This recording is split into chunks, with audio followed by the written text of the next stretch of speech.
Hello friends, welcome to another video of stock market. आज हम discuss करने वाले आईडीएफसी फर्स्ट बैंक लिमिटेड के Q2 के रिजल्ट के बारे में। सबसे पहले हम जान लेते हैं कंपनी का रिजल्ट कैसे। रिजल्ट बहुत ही अच्छे। रेवेन्यू जो है कंपनी ने शो किया है वो 4101 करोड़ का है versus 4089 crore in the last quarter and last year same quarter में 3925 करोड़ रहा। इंटरेस्ट जो है वो थोड़े घटे 1828 करोड़ जो कि लास्ट क्वार्टर में 1904 करोड़ था।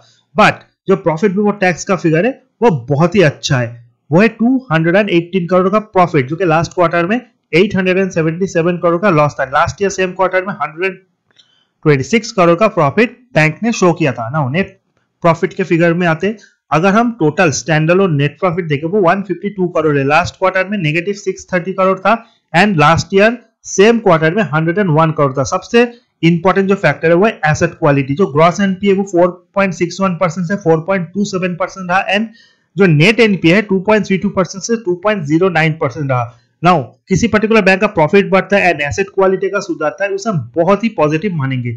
जिन लोगों ने RBL bank and Bandhan bank से बहुत एक्सपेक्टेशंस रखा था वो तो डिसअपॉइंट हुए, but comparing to them IDFC first bank से लोगों ने उतना ज्यादा एक्सपेक्टेशंस तो नहीं रखा, बट इस बैंक का रिजल्ट बहुत ही अच्छा है and in that particular bank हम आगे जाके बहुत ज्यादा बाइंग भी देखने वाले हैं ना। अगर कंसोलिडेटेड प्रॉफिट एंड लॉस के फिगर को देखें, रेवेन्यू 4101 करोड़ वर्सेस 4089 करोड़। जो कंपनी का प्रॉफिट बिफोर टैक्स है 179 करोड़ रहा जो कि लास्ट क्वार्टर में नेगेटिव 865 करोड़ था and last year same quarter में 137 crore. Net profit 111 crore versus loss of 621 crore in the previous quarter and last year same quarter में 109 करोड़ का प्रॉफिट बैंक ने दिखाया था। अगर कंसोलिडेट फिगर देखे सो ये सबसे बढ़िया रिजल्ट तो नहीं है, but result is still good because comparing to last quarter इस क्वार्टर के रिजल्ट जो है वो अच्छे खासे इंप्रूव हुए एंड ये बैंक के लिए बहुत ही बड़ा पॉजिटिव फैक्टर है क्योंकि बहुत टाइम से एक ही रेंज पे कंसोलिडेट कर रहा था। वी होप कि स्टैंडअलोन रिजल्ट जितने अच्छे, कंसोलिडेटेड रिजल्ट भी अच्छे हैं, एसेट क्वालिटी भी घटे, सो बैंक का जो मोमेंटम है अब ऊपर की तरफ ही जाना है एंड ये ऊपर की तरफ ही जाएगा। अगर इस पर्टिकुलर बैंक के बारे में कुछ और इंपॉर्टेंट पैरामीटर्स को देखें, सो रिजल्ट समरी को अगर हम एक बार देख ले, profit after tax increase by 50% year on year at ₹152 crore in Q2 FY22. Net profit grew by 50% year-on-year basis to reach ₹152 crore in Q2 FY22. Profit before tax grew by 72% year-on-year to reach ₹218 crore in Q2 FY2020. NII grew by 27% on a year-on-year basis to reach 2,272 crore in Q2 FY2020. NIM increased by 5.76% in Q2 FY22 compared to 4.91% in Q2 FY21. Bank core operating income grew by 41% year-on-year 2930 crore in Q2 FY22. Now CASA balance जो कि बहुत ही important figure होता है, Kasa balance का जो figure है grew bye 53% year-on-year basis to reach 46,269 crore. Kasa ratio 51.28% as of September 30 2021 as compared to 40.37% September 30 2020। CASA ratio, CASA balance का increase होना भी बहुत बड़ा पॉजिटिव फैक्टर होता है। Customer deposit grew by 21% year on year to reach 83,889 crore. Now जो retail loan asset है grew by 30% year on year reach 78,048 crore, primarily driven by growth in home loans which grew by 46%. And asset quality of the bank, as I said, gross NPA net NPA at 4.27% and 2.09% respectively.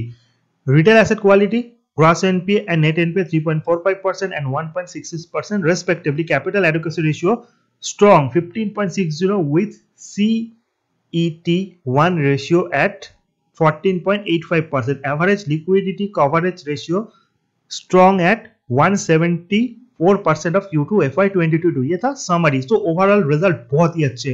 Now अगर हम company के technical analysis करें so technically stock जो है वो strong है क्योंकि RSI and MFI ने relative strength index and money flow index जिसमें स्टॉक का स्कोर आता है 51.7 एंड MFI में 69.4।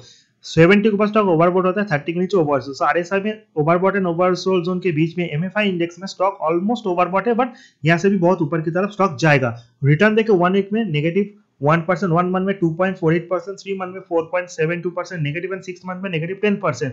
सो लास्ट 6 मंथ में स्टॉक ने कोई रिटर्न नहीं दिया, उल्टा नेगेटिव रिटर्न दिया है. नाउ इस पर्टिकुलर रिजल्ट के बाद आई होप कि स्टॉक 50 की तरफ जाए एंड ये बहुत इंपॉर्टेंट एक ब्रेकआउट होने वाला है. स्टॉक का अगर 30 day, 50 day, 100 day, 200 day simple and exponential moving average देखे तो as we can see stock अपने 50 डे सिंपल मूविंग एवरेज जो है उसके ऊपर है, but below 100 day simple and exponential moving average जो है 50. सो 48 and 53 is a very important target. Not only stock को 50 को सस्टेन करना है, 53 के ऊपर भी जाना है. एंड जिस तरह का result I am sure that 55 तो ये स्टॉक नेक्स्ट वीक में ही टच करेगा, इसमें कोई दो राय नहीं है. Down side is very limited, upside is very common. Now अगर इस पर्टिकुलर बैंक के सबसे लास्ट में कुछ और इंपॉर्टेंट पैरामीटर्स को देखें, so as you can see अगर इस बैंक का मार्केट कैप देखें 30,751 करोड़ एंड स्टॉक का जो करंट प्राइस है वो 49.5 है. सो 50 के ऊपर स्टॉक नॉट ओनली जाएगा, इससे ऊपर भी जाएगा, क्योंकि जिस तरह का रिजल्ट आई होप 10% का अपसाइड स्टॉक दिखा ही सकता है. अगर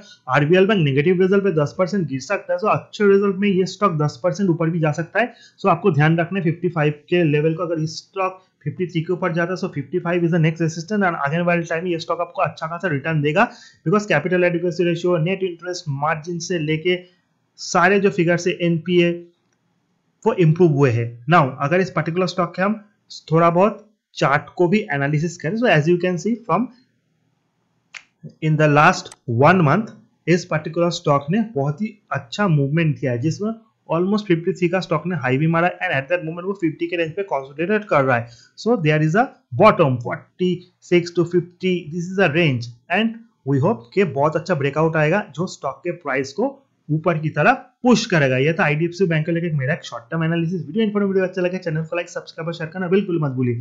सी you in the next video guys, till then good bye.